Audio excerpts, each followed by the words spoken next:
তুলসী গাছের পাশে ভুলেও রাখবেন না এই 5টি জিনিস, অন্যথা সুখের সংসার ধ্বংস হয়ে যেতে পারে। তাই বাড়িতে তুলসী গাছ থাকলে কোন কাজগুলি করা উচিত নয় সেটি সম্পর্কে জানতে ভিডিওটিকে শেষ পর্যন্ত দেখুন। প্রত্যেক হিন্দু বাড়িতেই তুলসী গাছ থাকে। হিন্দু ধর্মাবলম্বী মানুষদের কাছে তুলসী হলো পবিত্রতার প্রতীক। ভগবান বিষ্ণুর পূজায় এই তুলসী পাতা অত্যন্ত গুরুত্বপূর্ণ একটি উপাদান। শ্রীকৃষ্ণের পূজা এই পত্র ছাড়া অসম্ভব।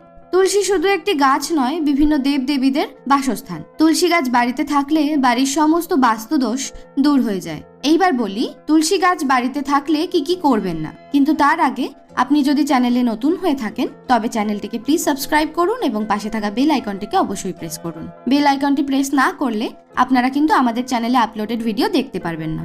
প্রথমত, তুলসী গাছ বা মঞ্চের পাশে আবর্জনা ফেলবেন না, কারণ তুলসী দেবী রুষ্ট হন এতে। অপরিষ্কার স্থান যে কোনো দেবদেবী